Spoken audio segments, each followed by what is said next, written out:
Hello and welcome to the Knowing Self, Knowing Others podcast, where we discuss self-aware leadership with thinkers from around the globe.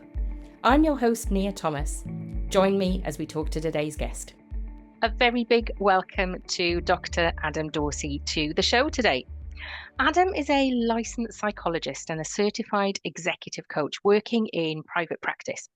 He specializes in assisting high achieving professionals, and that includes tech executives, entrepreneurs, and professional athletes with relationship issues, stress reduction, easing anxiety, and attaining more happiness in their lives. He delivers lively and well-received keynotes and training at institutions like Microsoft, LinkedIn, and the California Psychological Association. He is also the host of the award-winning psychology podcast, Super Psyched. With over 240 episodes, he's featured interviews with everyone from NBA coaches to rock stars to world-famous comedians to best-selling authors. He lives and works in San Jose, California, and is happily married with 2 children and an Australian Labradoodle named Rafi. Adam, it's lovely to have you here. Lovely to be with you, Nia. And I always laugh when somebody brings up Rafi. Yes, he just the image of him causes me mirth, so I have to laugh. It's just so wonderful to have your fluffy friends around when you're doing work or when you're podcasting or whatever it may be. So yes, they certainly do fill a room. They really do.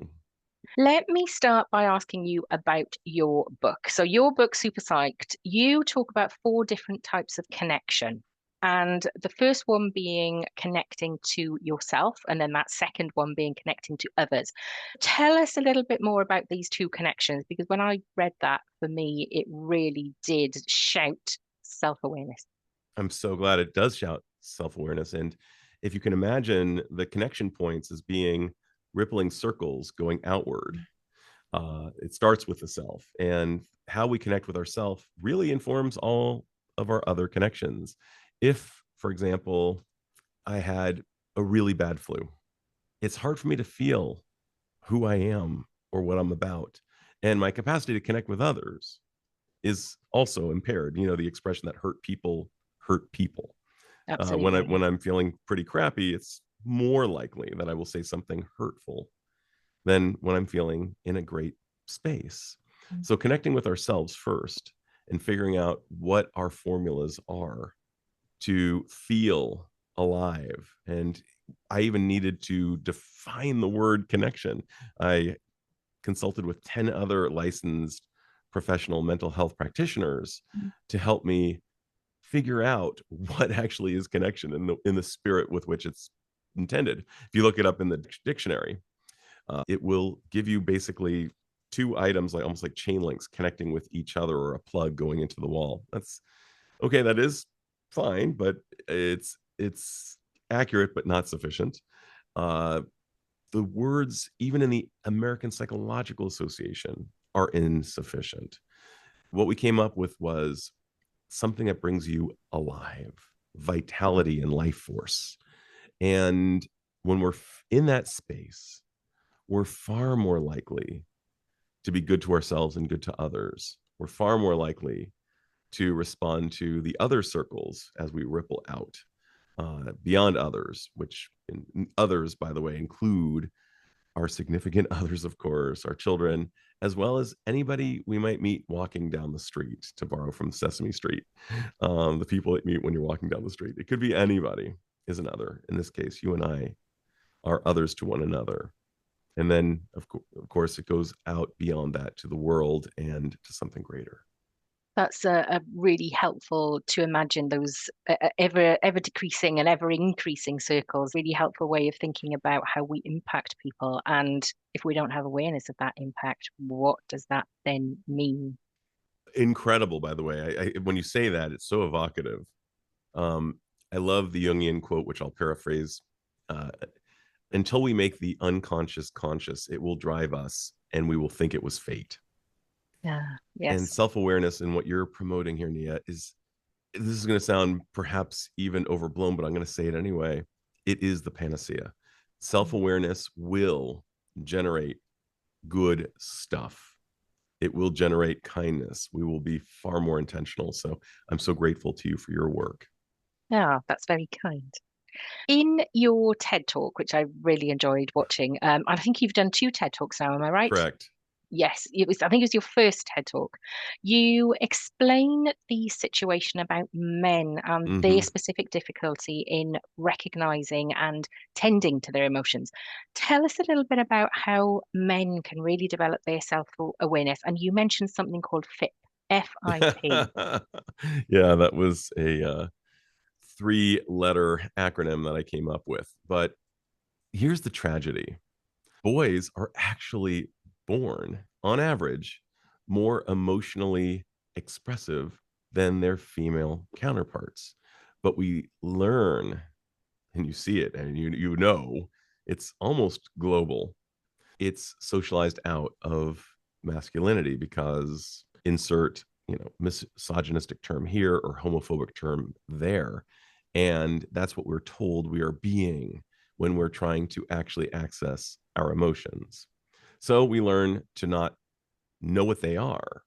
And the crucial thing before FIP is even described is the capacity to have a taxonomy, a name for the emotion.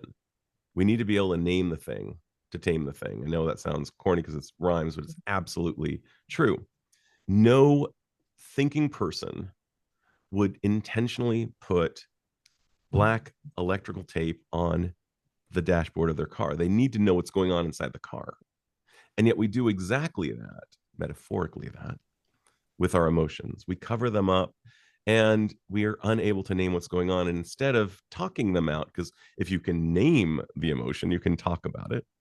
Instead, we end up acting it out. And some people even deem that as manly. Like, yeah, you punch that guy in the face. How manly. Well, it's interesting because many black belts will say the best thing to do in that situation is actually run away because it's not worth Mm. getting into the fight and risking getting hurt. I actually heard that from who was it? It was Jackie Chan, said that he will never fight someone because it's just not worth the risk. He's Mm. using emotional intelligence. So FIP comes from the idea of, well, we feel a thing. Many men aren't even willing to go there. And then we identify the thing.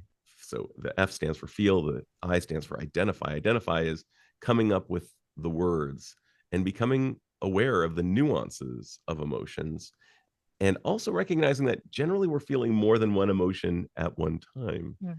I describe emotions as being kind of social creatures. Usually they like to hang out together. Usually, if I'm feeling happy, I might also be feeling excited.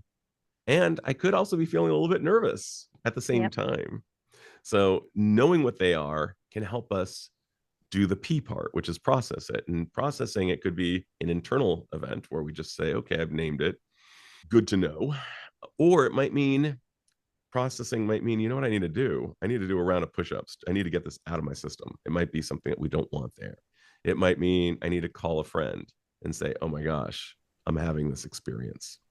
It might mean doing, again, something physical, going for a jog, or in my case, going to one of my favorite places for support, going to YouTube and finding something really, really funny and laughing. Mm. Oftentimes just the laughter helps me, process this without hurting anybody. For me, that's a big one. Robert Plant from not far from where you are right now. So it asks during Stairway to Heaven, does anyone remember laughter in Stairway to Heaven? We will have a far greater experience in our own lives as well as in society if more of us are self-aware as it relates to our emotions so that we are in the driver's seat of our emotions rather than them being in the driver's seat and driving us. Something that I really started to think about following your TED Talks, this challenge that men have in, as you say, feeling their feelings, identifying them, and then processing them. If about 70% of Western organizations are led by men, That's what right. does that then mean for organizational culture? And when we talk about culture, we talk about behavior and we talk about psychological safety and we talk about burnout. What does it mean if 70% of our organizations are led by people who struggle to identify their feelings and therefore maybe self-awareness isn't as developed as it could be? The reason I'm laughing is this is our first time meeting and already like it's like yes, I've met a relative who I never met before. So, anyway, The first thought I think of is what Amy Edmondson out of Harvard Business School has been studying and researching, and you're nodding because you know about her, and that is psychological safety, which you mentioned. We know that the most innovative corporations are the most psychologically safe corporations on average. Of course, we can always think of some exceptions, but I'm going to also say that they probably have higher attrition and quiet quitting and lower morale. And if the attrition is high, onboarding is very expensive. We know there are certain leaders they're written about who can't keep people. They may be lionized because they're tough, but we're lionizing the wrong thing. If we want the really, really good, amazing companies like the Googles of the world, the ones who create new things, and I know, and I know how the sausage is made. I know that not everyone is happy there, of course not, but I know that their aspirations are to have that on board. If we want, and we're seeing it's a growing company. It's amazing. But if you look at any great company, I can virtually guarantee you there's psychological safety there. And that means that they are safe to bring their whole selves. They're safe to make mistakes and recover from those mistakes. I hope this is not apocryphal, but I believe that there was a time when Pepsi and its marketing department required that everyone show up with a belly flop to a meeting, a mistake that they'd made, because they knew that if they weren't making mistakes, they weren't trying hard enough. And they wanted to create a culture of safety. I also think about the Golden State Warriors, my local basketball team that has been winning a lot over the decade. This year has been a little bit tough, but the coach, Steve Kerr, who's been on my podcast, talked about his 4 basic tenets, as he calls them, his 4 values that lead him as he leads the team. And they include, shockingly, joy, mindfulness, compassion, and competition. Okay. And I think that those 4 are wonderful. First of all, they're authentic to Steve, Coach Kerr. Secondly, and we know that authentic leadership is very important, and authenticity can really only come from self-awareness. He's a very self-aware coach. Another great coach is Phil Jackson. Again, a meditator, a practitioner of Zen Buddhism, really knows who he is. The players love playing for Coach Kerr. They love playing for Coach Jackson because they are self-aware individuals. And so, Nia, what you're doing, and I think about this all the time because I have boys, one in college, one in high school. I think about who will be their bosses someday. And boy, do I hope that they got your memo. I hope they are self-aware. I think about servant leadership. The founder and the creator of Whole Foods has created a spectacular empire of great high quality stores where people seem to like to work. Trader Joe's in the US, same thing. People just love working at Trader Joe's, and everyone loves the experience of going to Trader Joe's. But these are 2 phenomenal places where the employees appear to be very happy, and there seems to be a lot of psychological safety, a lot of innovation, a lot of creativity. These seem to be just, ecosystems where it almost feels biodiverse. It's just, it's lovely. They have very high standards. They know who they are. They know that they're not going to let in crap products that are going to hurt people. And they have values around those. And then we've got other leaders. The CEO of Spanx, she has created a $1 billion industry, and she's been very, certain ways, very relatable. And I don't know her personally, but the stories are that she's inspired, that she's kind, and that she creates psychological safety. I think about Shake Shack, just an incredible, to think about Danny Meyer, who's the CEO of that, going into a space that is already so saturated. We've got burger joints coming out our ears, and for him to enter the space and do well is incredible and a testament. I've read his book. Based on what I've read and based on what he shares, I can only imagine he's an inspired and self-aware leader.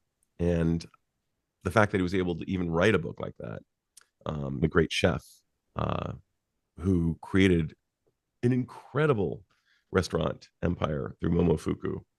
I've read his book, Eat a Peach, and he describes the fact that he really needed to become a humble individual. He's very open about his mental health struggles, the areas of weakness that he has, and that he needed to be self-aware. And as a result, my gosh, they speak for themselves. I mean, we know sometimes bad decisions create good results, sadly.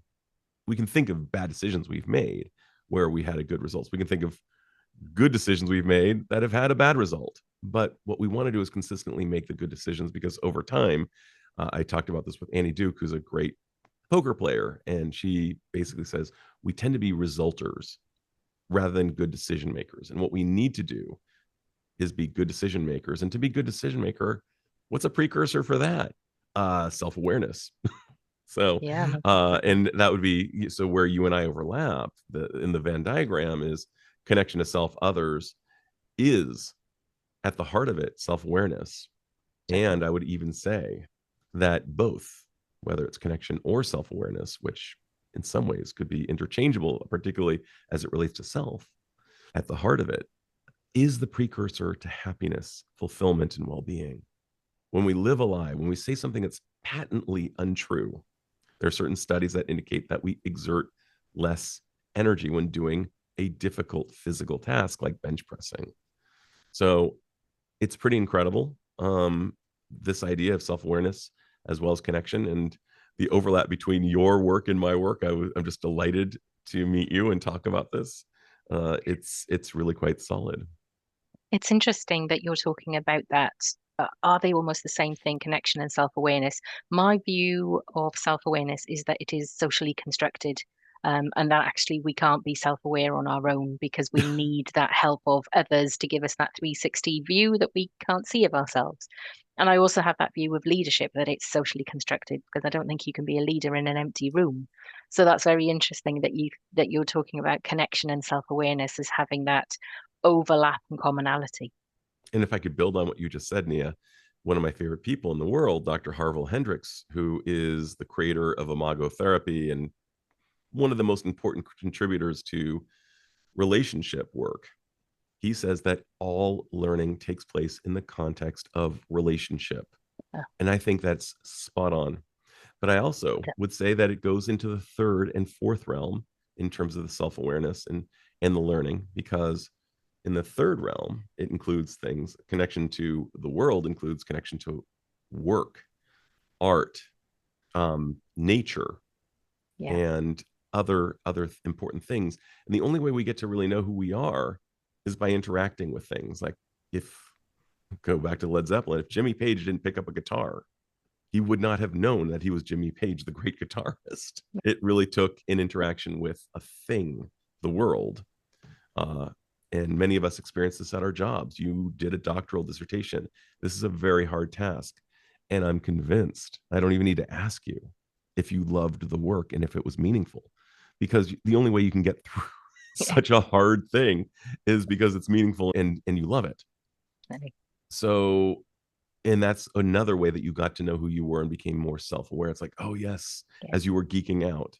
And then in the Yeah. fourth realm, as it relates to self-awareness, something greater, even the most orthodox atheist would have to acknowledge that when they go to Stonehenge and they find out the story, they'll say, wow, they're going to be in awestruck state and very kind of overwhelmed. It's so awesome. But awe is kind of a greater than self experience. Yeah. And when we're in a state of awe, we become far less interesting, paradoxically self-aware in the sense of self-consciousness. We become less self-conscious and we become more other conscious. We're more Yes. likely to hug a stranger. Like when there's a solar eclipse and people were viewing it in Oregon, my friend Dr. Jonah Paquette, who wrote a book on this, was describing what was happening. People were hugging each other and they didn't even know each other because they were in a shared experience, and many of whom had to have been atheists. And yet they were having a spiritual experience. So this is not at the exclusion. You don't have to be a person who goes to a traditional religious institution to experience something greater. And we learn more about who we are when we are in an awestruck space. So Oh, self-awareness and every single aspect of the 4 connections that I describe in this book, they overlap. definitely. And it's interesting as you're talking there is something about self-awareness of the self and that movement out into a team or a family or an organization and then into your environment. And the greater the awareness becomes, the more humble you become because it moves you to, I'm going to hug a stranger. But that's because I have no ego at this point and I want to be a part of a wider community and I belong, I'm a part of. Oh, it's fascinating, isn't it? It even gets crazier when you put the brain, do a brain scan on a person who's experiencing awe and another person who has just ingested psilocybin, which is the psychoactive element in magic mushrooms. Their brain presentation, the receptors are hitting the same spots Oh, from wow. the different stimuli.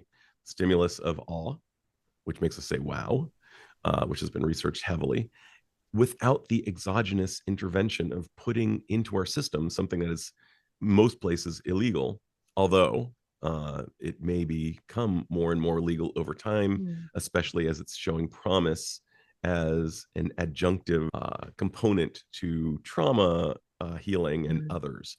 So, but awe is something we can experience without anybody telling us not to. I remember in college, I was sitting across from a fellow student. She said to me, "Gosh, you're so easily impressed." And I thought, yeah, what a way to shame my ability yeah. to step into awe. But I came up with the perfect answer, and I said, no, I just happen to have a very high threshold for appreciation. And I was 19 at the time. I didn't have any knowledge of the research in awe, but as I've seen it over time, I felt very, and I think that she was not offended, and she kind of took it in. She was like, "Oh, yeah." So as you were saying, we become more aware through our Mm, interactions, and for sure, how many times have I become more aware through, my belly flops and my having made mistakes? Just as recently on Saturday night, when my 19-year-old enlightened me on something that I won't discuss here, but I was like, "Oh, that was a blind spot on my part. Thank you very much, Avon. I needed to hear that." So uh, I mean, my children give that to me all the time. and again, it's about self-awareness, being in relationship with others. You develop that opportunity to have feedback. And if you take it on board, you reduce your blind spot just a little bit for that little moment in time. That humility will go a long way. I remember the most important mentor I ever had in my life. Oh my gosh, I could cry just thinking about him. But he said, "I'm not a particularly coachable person. Adam, you are highly coachable." And I believe, and I'm not saying that to say rah rah me, but I'm saying we can all. If I, unfortunately, that man is no longer with us, but I would have questioned him on that notion and say, "Oh, come on, man, oh, come on, you're coachable." And but yeah, oftentimes it's that whole Carol Dweck mindset thing of that fixed mindset versus the growth mindset, which is a huge contribution to the field. Yeah. And if we're willing to enter the growth mindset and say, you know what, I'm willing to be humble, we all have to go through these 4 stages of learning, and it incurs humility. I mean, we start at unconscious incompetence. We don't know what we don't know. We make our way up to suddenly recognizing, oh my gosh, I'm incompetent. We become consciously incompetent, like, oh, suddenly, oh my gosh, now I'm aware of all that I don't know. And then we do some reps and we become consciously competent. We're able to do a thing, but my God, it requires all of our brain. Don't talk to me while I'm doing it. And then when we do it enough times, we become unconsciously competent. We're able to, it's part of us. We can do it while eating a cheeseburger and, describing the numbers of pi. We know it that well. Tell us about your 7-step roadmap to feeling Oh, our sure. feelings. Sure. So it starts with a horrible place that many men are, and it's a fancy word. Fear not. You're going to know what it is, and you're going to love saying it at parties. But the word is alexithymia, the inability to articulate one's feelings. The absence of lexi, word, thymia, feeling. The inability to put words to feelings. And oftentimes, if you think about the scariest movies, or perhaps even Harry Potter, down the street from you, it, he who shall not be named. And Harry recognized that if you don't name Voldemort, Voldemort has all the power. You need to name him. And alexithymia is essentially very much connected to that idea. not naming the feelings.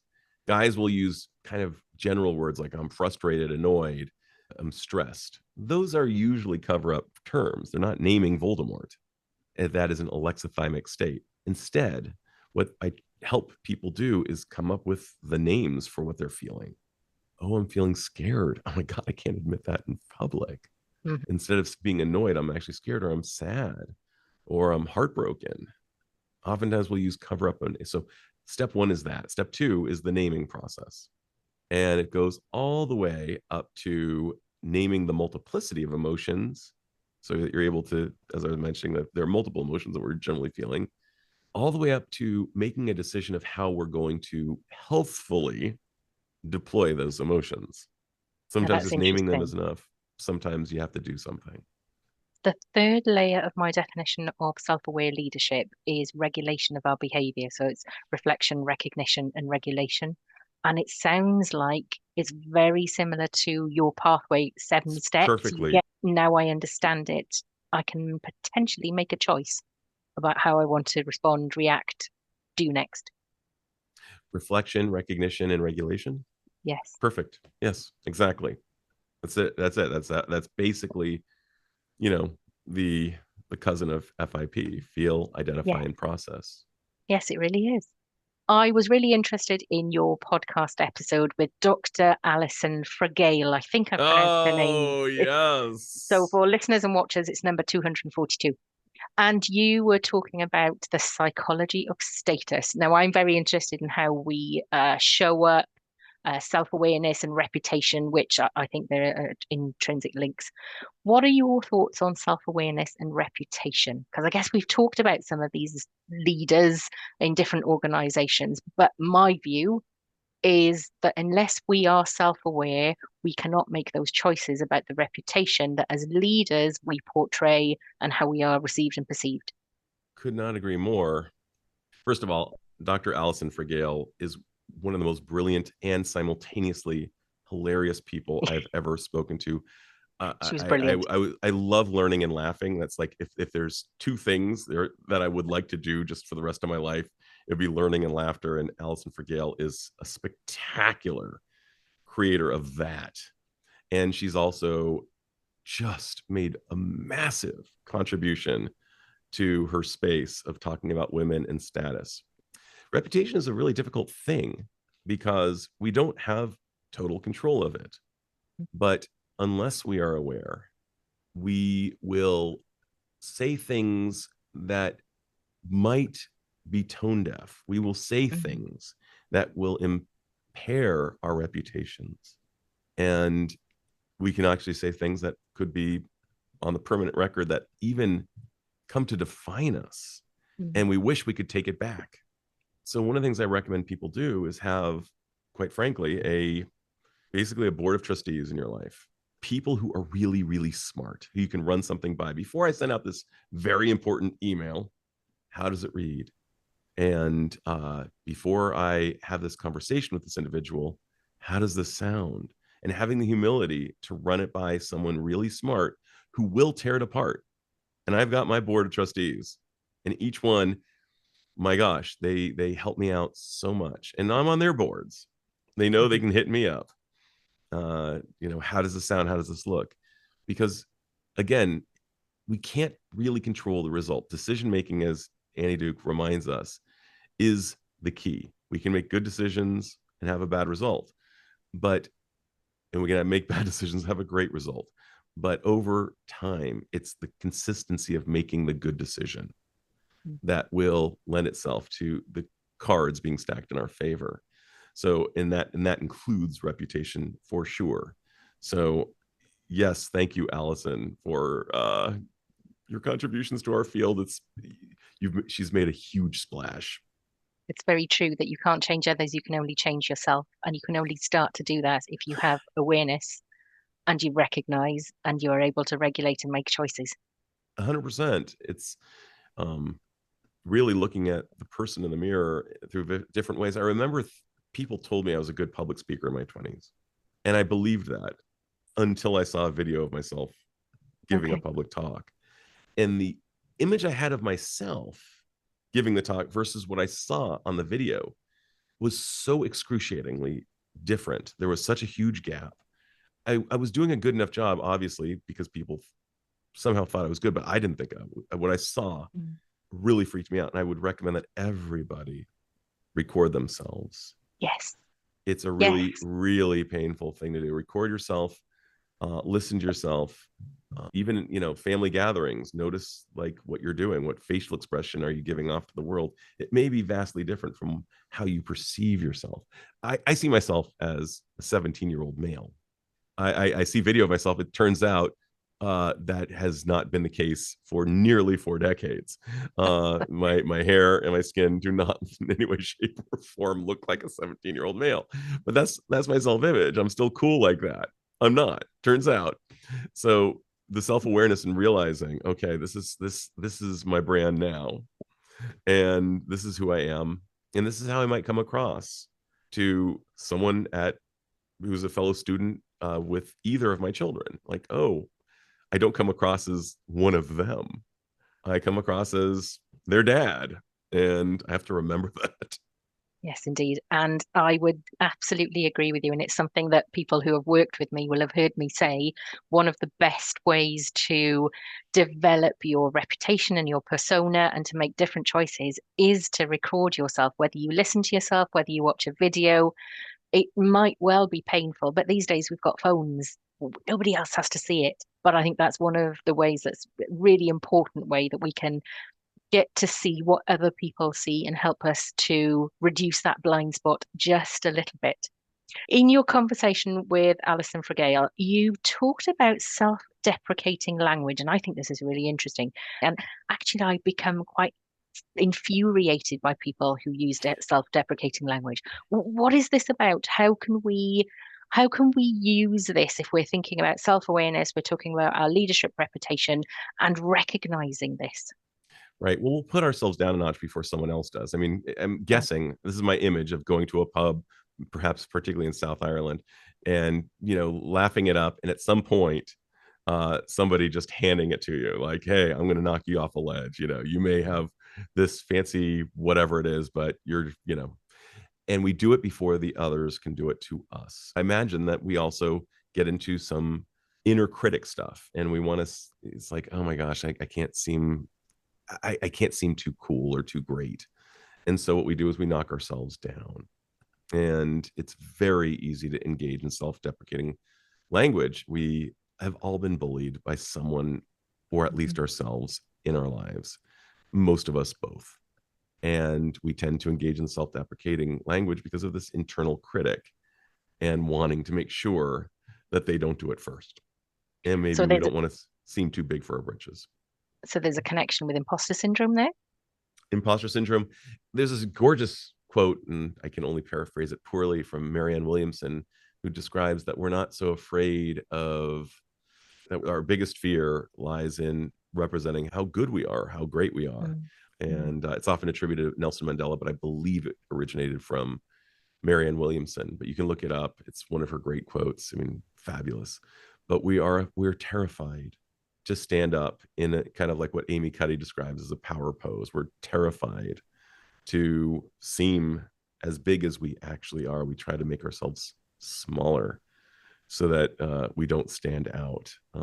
Certain societies have it more obvious than others. In Japan, where I live, the expression was, the nail that sticks out is hammered down. And boy, is that true. And it's true in other countries to varying degrees. So we will engage in self-deprecating humor lest we are hammered down. And we have the connection that I lived in Japan for a year in university, and I speak Japanese not as well as I used to, but it's good to know we have that connection as well. でも本当にまだ少し日本語を話しますか？少し、あんまり日本語話しませんけど、はい。すごいですね。How lovely to be able to speak Japanese. Who would have thought it? You also did a TED talk about adult friendships, and I was very lucky to be in the Wohasu event in London last year, where I heard the Surgeon General, Dr. Vivek Murthy, talking about loneliness and adult friendships. If we think about workplaces, one of the most effective ways to increase self-awareness and to reduce your blind spot is by developing trusted relationships with people who give you that kind of feedback.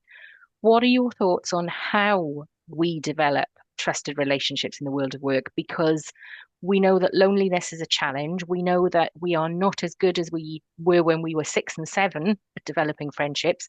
How do we do that in the world of work? Yeah, and the only way that I know of is it takes patience, it takes time, it takes bids, and it also takes verification. Like, notice not what they say, but what they do. Do they say that they're people who really value friendships, but they talk behind your back? A bit of a difficult chasm to fill. Yeah. Notice, do they say that they'll show up, but they constantly cancel or show up super late? Notice if they listen to you and show adequate care for you, and that it's a good upload and download process between you and the other person, or is it all about them?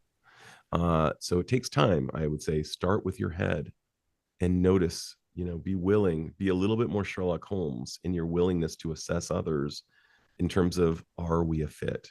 Are you someone I can trust? Because oftentimes, the only people who can really, really betray us are the people who we give our hearts to. And kind of, almost think there's a Sting song that relates to this idea of, making sure that there's somebody who can have our heart. And at work, it's a lot harder because there's a lot more at stake. It is a complication. There is work. And it's a little bit less democratic than in the outside world, where you can just opt out of friendship or you can choose a friendship. Far more democratic in the outside world. And at work, is it a friendship or is it an allyship? Are we good workmates? Is there a multiplicity in our roles? And it can become very confusing, but seeing that that's where many adults find their people, and that proximity is the number one driver of friendships and relationships themselves. Work has become such a place, even though it could be fraught with some landmines along the way. Perhaps more so than outside work. Doesn't mean, many people are so fortunate and have great friends at work, and that's wonderful. And I would encourage those types of friendships to be made, but I'll also use your head as you do so. Get to know who they are, notice how they behave. I've really enjoyed our conversation. Thank you so much for joining me today, Adam Dorsey. Thank you. Oh my goodness, Nia, I have loved being with you. And if you ever want me back, I'm in. Love what you're doing.